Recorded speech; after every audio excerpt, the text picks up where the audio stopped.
Hay historias que el dinero intenta enterrar bajo mármol, cantera y vitrales europeos. Historias que se levantan con la misma ambición con la que se levantan los muros de una mansión, y que, aun sin violencia explícita ni leyendas fabricadas, terminan cargando un peso simbólico que atraviesa generaciones. Y la historia de la Quinta Gameros, en la ciudad de Chihuahua, comienza precisamente ahí, en un México de finales del siglo XIX, donde el progreso se medía en ferrocarriles, concesiones mineras y fortunas privadas, en un país gobernado durante décadas por el largo y férreo mandato de Porfirio Díaz, un periodo que prometía orden y modernidad mientras concentraba la riqueza en pocas manos, y dejaba a la mayoría observando desde lejos. Y es en ese contexto donde emerge la figura de Manuel Gameros, empresario chihuahuense cuya carrera económica creció al amparo de ese sistema, acumulando capital en actividades ligadas a la industria, la especulación y los vínculos políticos que definían el éxito en aquella época, sin que exista constancia de que su ascenso haya sido distinto al de tantos otros beneficiarios del porfiriato, hombres que supieron leer el momento histórico y aprovecharlo con disciplina, relaciones y una ambición que no se ocultaba, porque en aquellos años el éxito debía exhibirse como prueba de pertenencia a una élite moderna y cosmopolita. La construcción de la mansión que hoy se conoce como Quinta Gameros no fue un capricho aislado, sino una declaración de estatus cuidadosamente calculada, iniciada en 1907 según los registros históricos, diseñada por el arquitecto colombiano Columbano de la Vega, quien trabajaba en México y dominaba los lenguajes arquitectónicos europeos que tanto fascinaban a la burguesía porfiriana. Y desde su concepción, el proyecto buscó romper con la tradición local, incorporando elementos del Art Nouveau y del eclecticismo francés que contrastaban de forma deliberada con el entorno urbano de Chihuahua. Una ciudad acostumbrada a construcciones más sobrias, y cada detalle, desde la herrería importada hasta los vitrales y la ornamentación interior, hablaba de una aspiración clara, la de insertar a sus propietarios en una narrativa de modernidad global, como si el simple acto de habitar ese espacio pudiera colocarlos al nivel de las grandes capitales europeas que tanto admiraban. La Quinta no fue pensada como una residencia discreta, sino como un símbolo visible del poder económico alcanzado, un espacio para recibir, impresionar y consolidar relaciones sociales en una época donde la vida privada de las élites se confundía constantemente con la vida pública, y aunque no existen registros detallados de grandes eventos políticos celebrados en su interior, su sola presencia funcionaba como mensaje. Aquí vive alguien que ha triunfado bajo las reglas del régimen, alguien que cree en su estabilidad y en su permanencia. Y esa confianza se refleja en la inversión monumental que supuso la obra, terminada en 1910, justo en el año que marcaría el inicio de una de las rupturas más profundas de la historia nacional. Mientras los últimos detalles de la mansión se concluían, el país comenzaba a mostrar señales claras de desgaste, huelgas, inconformidades y discursos opositores que cuestionaban un sistema que había beneficiado a unos pocos durante demasiado tiempo. Y aunque desde Chihuahua estas tensiones podían parecer lejanas o controlables, lo cierto es que el edificio se terminó en el peor momento posible, cuando el imaginario de estabilidad empezaba a resquebrajarse. Y no existe evidencia de que Manuel Gameros haya llegado a habitar plenamente la casa como residencia familiar, un dato que ha alimentado interpretaciones posteriores pero que, históricamente, se explica más por el contexto político que por cualquier suceso extraordinario. La mansión quedó en pie como un monumento recién estrenado a un orden que estaba a punto de colapsar, y aunque en su arquitectura no hay rastros de tragedias personales ni episodios sangrientos, el presagio está en la cronología misma, en el contraste brutal entre la opulencia recién terminada y el estallido de la Revolución Mexicana ese mismo año. Un conflicto que transformaría por completo el valor de las propiedades, el sentido del poder y el destino de quienes habían apostado todo a la continuidad del régimen porfiriano. Y así, sin necesidad de mitos ni exageraciones, la Quinta Gameros quedó atrapada desde su nacimiento en una paradoja histórica, concebida como símbolo de éxito permanente, y convertida casi de inmediato en testigo silencioso de un país que dejaba atrás ese mundo, iniciando una historia marcada no por fantasmas, sino por la pérdida, la transformación y el peso inevitable del tiempo sobre las obras humanas. Durante los años inmediatamente posteriores a su conclusión, la mansión permaneció como una pieza impecable pero extrañamente incompleta dentro del paisaje social de Chihuahua, porque aunque había sido diseñada para albergar una vida familiar estable y representativa de la élite porfiriana, la realidad histórica la empujó hacia un destino muy distinto. Y mientras el país entraba de lleno en la inestabilidad revolucionaria, la familia Gameros comenzó a enfrentar las consecuencias de un cambio de poder, que no distinguía entre símbolos y personas. Y aunque no existe constancia de persecuciones directas, ni episodios violentos vinculados de forma personal a Manuel Gameros dentro de la propiedad, sí está documentado que la nueva dinámica política volvió insostenible la permanencia de muchas familias acomodadas en la región,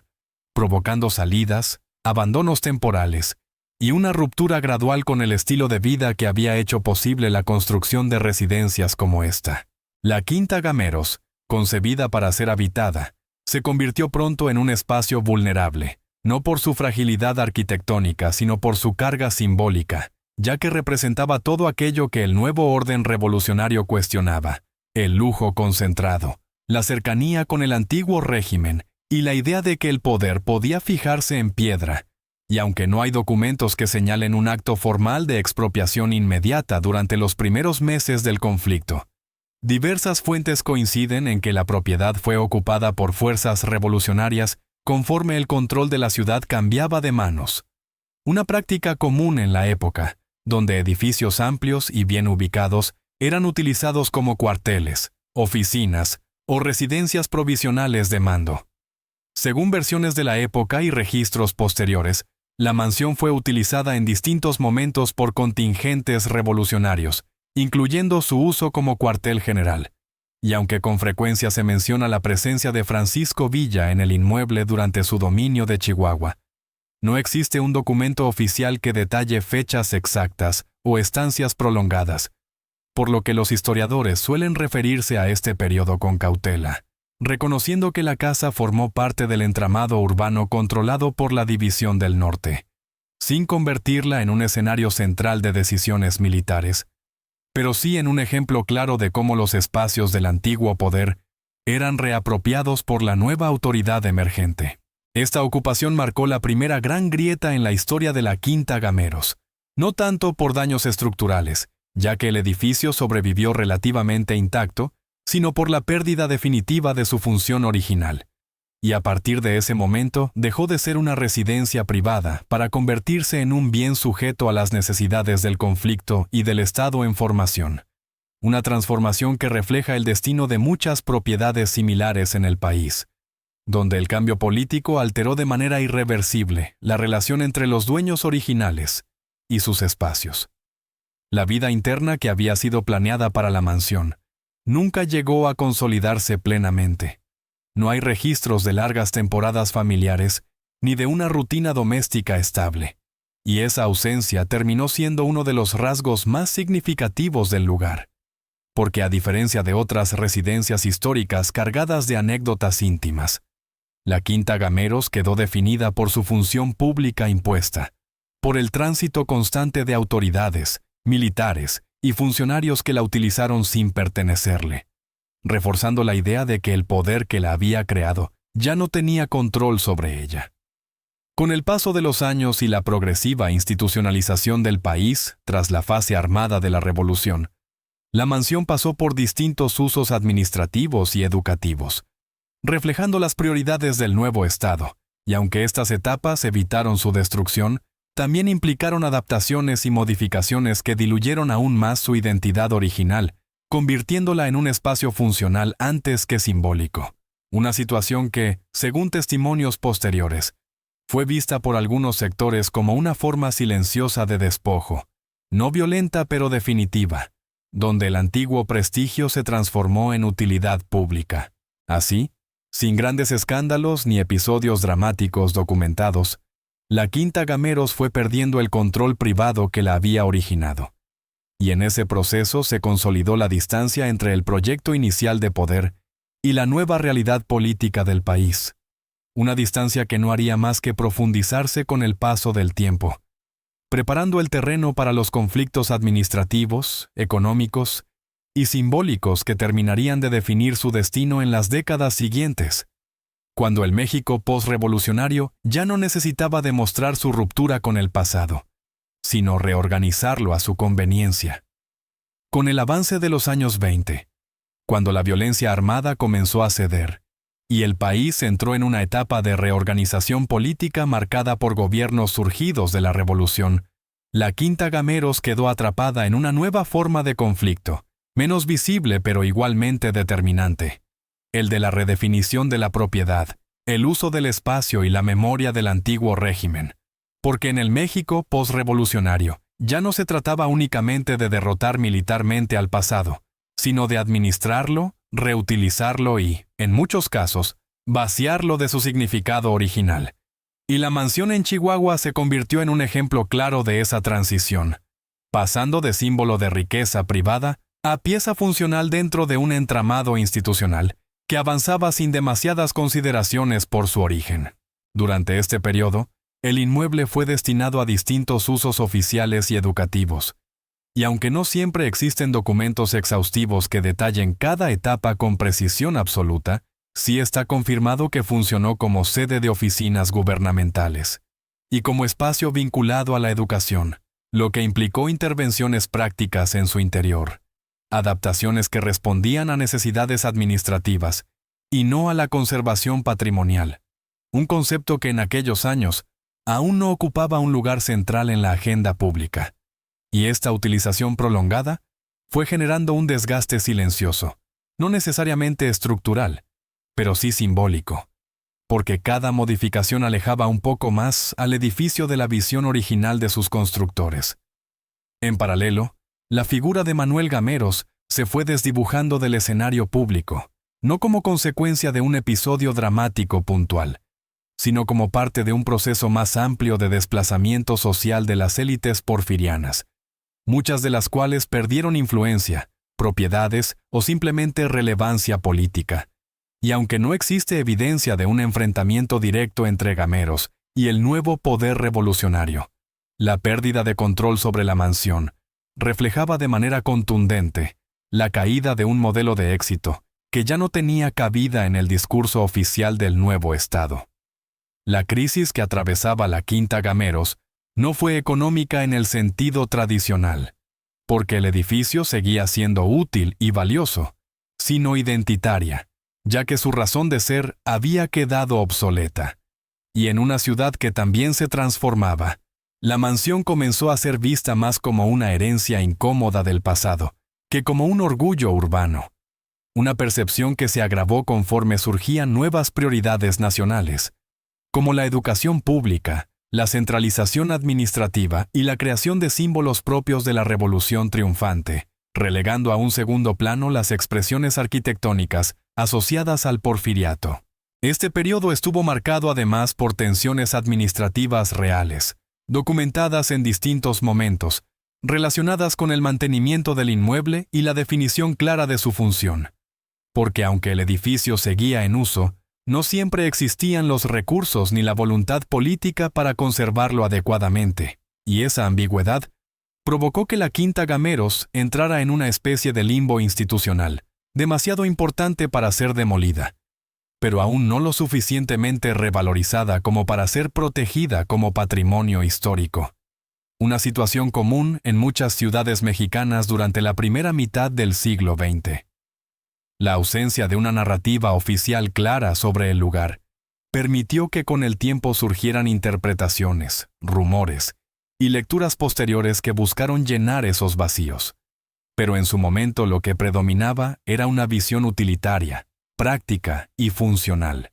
acorde con un país que intentaba estabilizarse tras años de conflicto, y en ese proceso la mansión fue perdiendo protagonismo, quedando al margen de las grandes decisiones y de los relatos heroicos, convertida en un espacio que existía más por inercia que por una intención clara de preservación. Así, la crisis que empujó a la Quinta Gameros hacia su punto de quiebre no fue repentina ni espectacular, sino prolongada y acumulativa. Una suma de decisiones administrativas, cambios políticos y desinterés institucional que la fueron desplazando de su lugar original en la vida social de Chihuahua, preparando el escenario para un momento clave en su historia, cuando el Estado tendría que decidir finalmente si aquel edificio era solo un vestigio incómodo del pasado, o un patrimonio capaz de ser resignificado dentro de un nuevo proyecto cultural, una decisión que marcaría de manera definitiva su destino. El momento decisivo en la historia de la Quinta Gameros no llegó con un solo decreto ni con un acto espectacular que marcara un antes y un después inmediato, sino a través de un proceso gradual en el que el Estado terminó por asumir de manera formal el control y la redefinición del inmueble, consolidando una situación que de hecho ya existía desde hacía años, cuando la propiedad había dejado de funcionar como bien privado y se había integrado de forma práctica a la estructura pública, y aunque no existe una fecha única que pueda señalarse como el instante exacto de su expropiación definitiva, sí está documentado que, conforme avanzaba el siglo XX, la mansión quedó plenamente incorporada a los proyectos institucionales del gobierno estatal y federal. Durante este periodo, el edificio fue destinado de manera más estable a funciones educativas, convirtiéndose en sede de escuelas y dependencias formativas, un uso que respondía a la lógica del México postrevolucionario, donde la educación era vista como uno de los pilares para la reconstrucción nacional. Y en ese contexto, la antigua mansión porfiriana encontró una nueva utilidad que, paradójicamente, aseguró su supervivencia,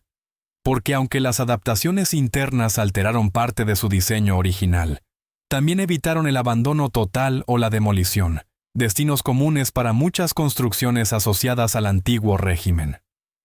Esta etapa representó la ruptura definitiva con el proyecto original de Manuel Gameros, no por un conflicto personal documentado, sino porque el inmueble dejó de estar ligado a cualquier posibilidad de recuperación privada, y la ausencia de reclamaciones efectivas o restituciones posteriores confirma que el cambio de propiedad fue aceptado como un hecho consumado dentro del nuevo orden legal, reflejando la forma en que el Estado revolucionario consolidó su autoridad sobre bienes simbólicos del pasado, no siempre mediante la confrontación directa, sino a través del uso continuado y la normalización administrativa. Las consecuencias inmediatas de esta transformación fueron visibles tanto en el plano material como en el simbólico, porque mientras la mansión seguía en pie y funcional, su significado se desplazaba por completo, pasando de ser un emblema de riqueza individual a un espacio asociado al servicio público. Y esta resignificación no estuvo exenta de tensiones, ya que durante años el mantenimiento fue irregular y dependiente de presupuestos cambiantes, lo que provocó un deterioro paulatino que comenzó a generar preocupación entre sectores académicos y culturales, especialmente cuando empezó a crecer en México una conciencia más clara sobre la importancia de preservar el patrimonio histórico. A mediados del siglo XX, cuando el discurso oficial comenzó a revalorar ciertos elementos del pasado porfiriano, desde una óptica más crítica pero también más patrimonial, la Quinta Gameros empezó a ser vista de otra manera, ya no solo como un edificio útil, sino como un testimonio arquitectónico excepcional dentro del norte del país. Y esta nueva mirada marcó el inicio de un cambio en su destino, impulsando esfuerzos por detener su deterioro y replantear su función, no como simple contenedor institucional, sino como un espacio cultural capaz de dialogar con la historia que lo había producido. Este giro no fue inmediato ni sencillo, porque implicó reconocer el valor de una obra asociada a un periodo históricamente conflictivo. Pero poco a poco se fue imponiendo la idea de que conservar no significaba reivindicar el sistema que la había creado, sino entenderlo. Y así, la Quinta Gameros entró en una nueva etapa, en la que el abandono relativo y el uso meramente práctico comenzaron a dar paso a proyectos de restauración y resignificación, sentando las bases para su transformación final, una que la colocaría, décadas después, en un lugar muy distinto al que había ocupado desde su construcción. El tramo final de la historia de la Quinta Gameros no está marcado por el abandono definitivo, ni por la desaparición física del edificio,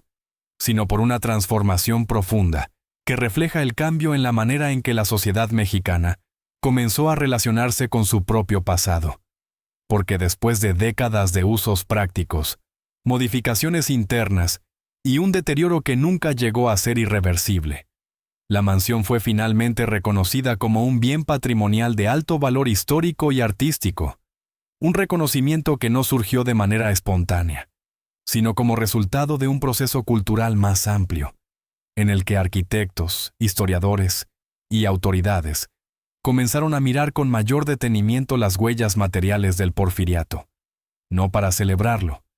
sino para comprenderlo dentro de una narrativa más compleja. A partir de la segunda mitad del siglo XX, se impulsaron trabajos de restauración que buscaron devolver al inmueble parte de su carácter original, respetando su diseño, sus materiales y su valor estético. Y aunque estas intervenciones no pudieron borrar las transformaciones acumuladas por décadas de uso institucional, sí lograron rescatar la esencia arquitectónica que había hecho de la Quinta Gameros una obra excepcional en el norte del país, permitiendo que el edificio dejara de ser visto únicamente como un espacio funcional y comenzara a consolidarse como un referente cultural. Con el tiempo, la mansión fue integrada de manera formal a la vida cultural de Chihuahua, convirtiéndose en museo y espacio de exhibición, una función que le otorgó una nueva estabilidad y un sentido completamente distinto al que tuvo en su origen, porque ahora su valor no residía en representar el poder de una familia, sino en ofrecer al público una ventana tangible hacia una etapa clave de la historia nacional,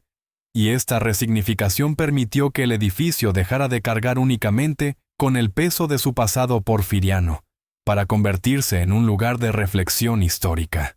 Hoy, la Quinta Gameros se mantiene en pie como uno de los ejemplos más destacados de arquitectura de su periodo en México, abierta al público y protegida como patrimonio, no como un monumento intocable, sino como un espacio vivo que ha cambiado de significado con el paso del tiempo. Y aunque su historia ha sido rodeada en ocasiones por mitos, versiones exageradas o relatos que buscan dotarla de un aura trágica inexistente en los registros oficiales, la realidad documentada resulta, en muchos sentidos, más reveladora, porque habla de cómo el poder se construye, se exhibe y finalmente se diluye. La mansión no fue escenario de asesinatos ni conspiraciones ocultas, pero sí fue testigo silencioso de una de las transiciones más profundas del país, del paso de un modelo basado en la riqueza concentrada y la estabilidad autoritaria a otro marcado por la revolución, la institucionalización y la redefinición de los símbolos nacionales. Y en ese tránsito perdió su función original, fue apropiada, transformada y finalmente rescatada. Un destino que resume el recorrido de muchas obras humanas levantadas con la pretensión de permanencia. Así, la historia de la Quinta Gameros no se cierra con un final espectacular ni con una moraleja evidente, sino con una constatación sobria. Los edificios sobreviven a las intenciones de quienes los crean. Cargan con los errores, las ambiciones y los cambios de su tiempo. Y cuando el contexto histórico los supera, solo el paso de los años decide si serán olvidados o reinterpretados. Y en el caso de esta mansión, el tiempo la convirtió no en un símbolo de tragedia personal, sino en un documento arquitectónico que permanece, recordando que incluso el poder más sólido puede volverse, con los años, simplemente historia.